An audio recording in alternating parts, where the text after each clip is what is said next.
জুবিনদাৰ ৰৈ ৰৈ বিনালে আমাৰ কাৰণে কেৱল এখন চিনেমা নহয়, এই চিনেমাখন চোৱাটো আমাৰ কাৰণে তেখেতৰ প্ৰতি এটা শ্ৰদ্ধাঞ্জলি জ্ঞাপন, এটা ট্ৰিবিউট। আৰু সেইকাৰণে অসমৰ সব মানুহে চিনেমাখন চাবলৈ ইচ্ছা প্ৰকাশ কৰিছে।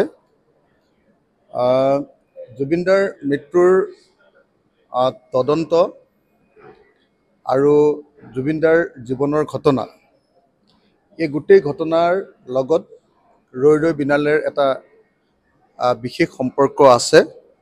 আৰু সেইকাৰণে মই ভাবোঁ যে অসমৰ প্ৰত্যেকজন মানুহৰ কাৰণে ৰৈ ৰৈ বিনালে চোৱাটো এটা আৱেগ। আৰু মই সেইকাৰণে সকলোকে ৰৈ ৰৈ বিনালে চাবৰ কাৰণে অনুৰোধ জনোৱাই নহয়, আহ্বান জনোৱাই নহয়, মই আশা কৰিম যে জুবিনদাৰ ন্যায়ৰ কাৰণেও আমাক ৰৈ ৰৈ বিনালে চোৱাৰ পাছত আমাক বেছি সংঘবদ্ধ কৰিব, বেছি সাহসী কৰিব আৰু আমি জুবিনদাৰ ন্যায়ৰ কাৰণে বেছিকৈ মাত মাতিব পাৰিম। মোৰ এতিয়া 8:50 শ্ব'টো হয়।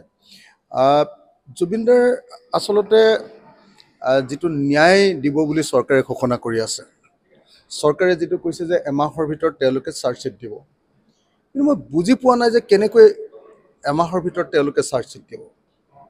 তাৰ কাৰণটো হ'ল যে এতিয়ালৈকে SITয়ে মাত্ৰ এবাৰ ছিংগাপুৰলৈ গৈছিলে আৰু ছিংগাপুৰ চৰকাৰে তেওঁলোকক ঘূৰাই পঠিয়াইছে। তেওঁলোকক একো এটা এভিডেঞ্চ নিদিয়াকৈ, একো এটা ষ্টেটমেণ্ট নিদিয়াকৈ আৰু একো এটা ডকুমেণ্ট ল'ব নিদিয়াকৈ তেওঁলোকক ঘূৰাই পঠিয়াই দিছে।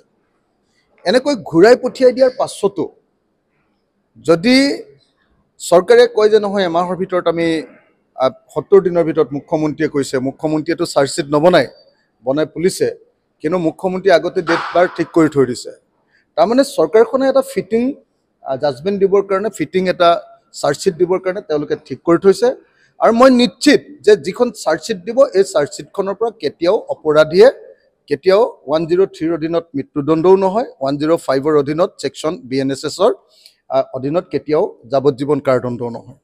এইটো একদম খাটাং আপোনালোকে থাকিব পাৰে। জুবিনদাৰ তদন্ত যিটো চলি আছে, এইটো এটা একদম নিয়ম মাফিক তদন্ত, অকল আনক দেখুৱাবলৈ কৰা নাটক।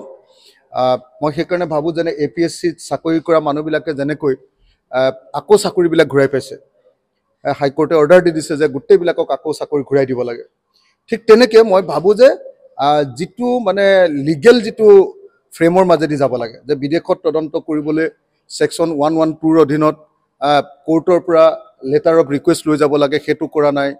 208ৰ অধীনত ছেকশ্যন চেণ্ট্ৰেল গভৰ্ণমেণ্টৰ প্ৰায়ৰ পাৰ্মিশ্যন ল'ব লাগে, সেইটো কৰা নাই, একোৱে কৰা নাই। গতিকে মই ভাবোঁ যে এই গোটেই তদন্তৰ পৰা আমি একেবাৰে নাপাওঁ।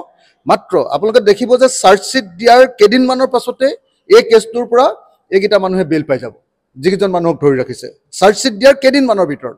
1 নম্বৰ কথা। 2 নম্বৰ কথা, তেওঁলোকক ধৰি ৰাখিবৰ কাৰণে পিছত বেলেগ বেলেগ কেছ লগাই হয়তো ইলেকশ্যনলৈকে ৰাখিব পাৰিব, যেনেকৈ ধৰক ED লগাব কৈছে, অৰ্থনৈতিক কেলেংকাৰী লগাব কৈছে। গতিকে প্ৰকৃত তদন্ত কৰিবৰ কাৰণে মই চৰকাৰক দাবী জনাইছোঁ। আৰু মই নিজে সেইকাৰণে আপোনাৰ SITৰ মুৰব্বীজনক ফোন কৰিছিলোঁ যে মই নিজে আপোনালোকৰ লগত কথা পাতিব খোজোঁ, মোৰ কথাখিনি ক'ব খোজোঁ, কিন্তু তেওঁলোকে লগ দিবলৈ সাহস কৰা নাই। ধন্যবাদ। আপুনি বিচৰা বাতৰি পাব কেৱল News 18 এপত। News 18 এপ ডাউনলোড কৰিবলৈ স্কেন কৰক এই QR কোড। Google Play Storeতো পাব এই News 18 এপ।